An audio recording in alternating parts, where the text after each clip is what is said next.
Welcome to my channel on the best of fantasy. Today I am reviewing The Dragon Republic. This is book 2 of the Poppy War Trilogy by R.F. Kuang. And there might be some spoilers for the Poppy War book 1 of that trilogy in this video. And I will link my review of the Poppy War in the description below. So I'd like to start with the positives, of which there are many in regard to the Dragon Republic. In my review of the Poppy War, I complained a little bit about the secondary characters being on the flat side. This is something that is definitely much better in the Dragon Republic. In fact, there is some really beautiful development of some of the secondary supporting characters like Kitay and Nija. And please forgive me if I'm not pronouncing those names correctly. Each of those two key characters really develops very nicely. And for each of them, their complex and rich relationship with Rin becomes more and more a vital part of the story. So that's really well done.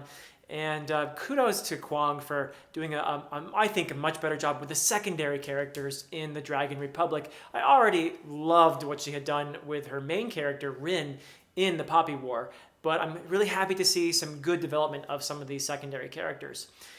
But Rin, of course, is still very much the central concern, and I actually really admire where Kuang takes her character, as painful as it is.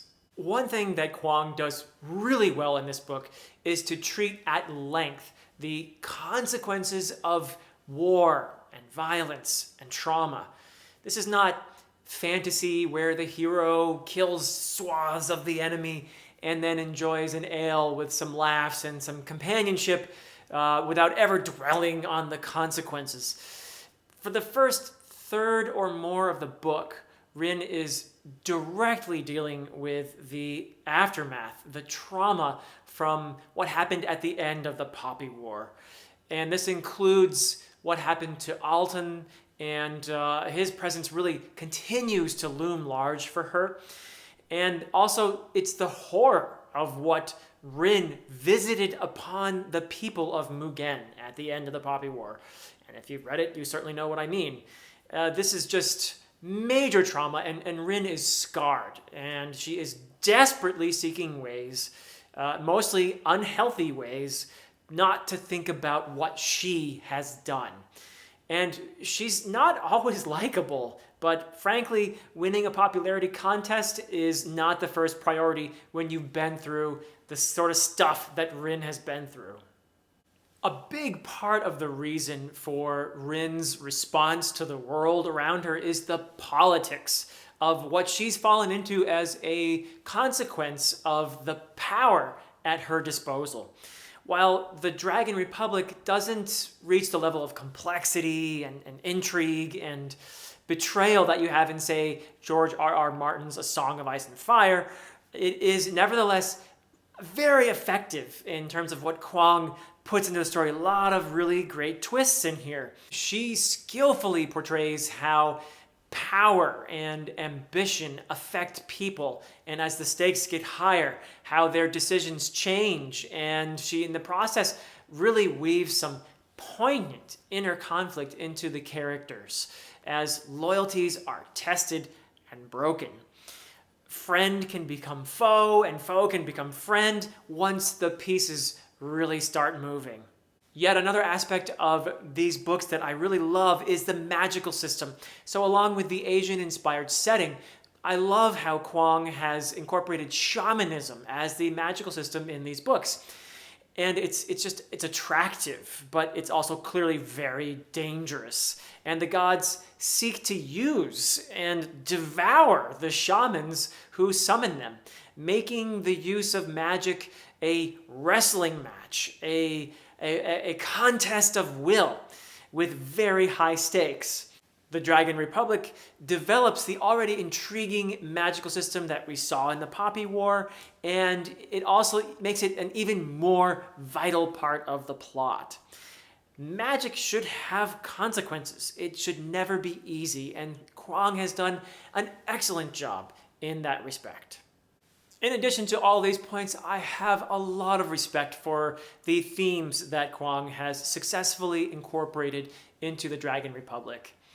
In addition to the war and the trauma and the imperialism, there are indications that another theme is going to loom large, especially I think in the third book in The Burning God, and that is colonialism and of course occupation.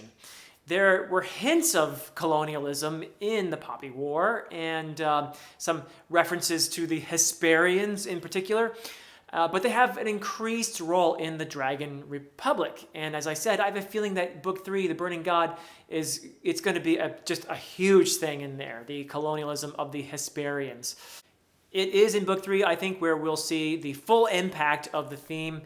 But the Dragon Republic gives us plenty of glimpses of the manipulation, the aggression of a proselytizing religion that is used to justify dominance, and the danger of a culture that preaches that it has a God-given right to dominate all others whom it considers barbarians because of its supposed superiority, manifested mostly in the form of military technology. There are, I think, a couple of weaknesses for me to sort of nitpick about, and one is the dialogue. Now, it's not that the dialogue is bad. It's not wooden or anything like that. But my complaint is that almost all the characters in both the Poppy War and the Dragon Republic speak with a very similar voice. Mostly, it sounds, to me at least, like the voice of a very clever college student. Very bright, but often trying to sound a bit tougher and a bit cooler than he or she actually is. When you get groups of these characters together, they sound like a group of very bright college students trying to come up with the most clever put-downs for each other. Now, giving characters distinct voices is actually very hard to do, and there aren't a lot of authors that are great at it, frankly. In fantasy, I can think of a few off the top of my head. I mentioned George R.R. Martin earlier. I think he's very good at it. Joe Abercrombie is one of the best, I think, at coming up with distinct voices for the characters in the dialogue. And I would say that Robin Hobb is yet another one. So they're out there, but it's not an easy thing to do. But Kuang has done so many things really well that I have to think that this is something that she could also develop, giving her characters more distinct voices in her future books. The other minor point of criticism that I want to put forward is that for me, there was a little too much exposition in both the Poppy War and in the Dragon Republic. Sometimes it's helpful or even necessary to step back and insert some exposition. More often, it's actually not necessary.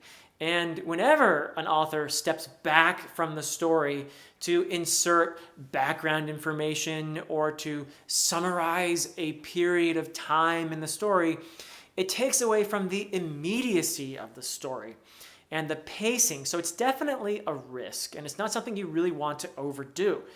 Older books certainly did have a lot more exposition than you tend to see these days, and nowadays there really is more and more an emphasis, and I think for good reason, on keeping exposition to a minimum.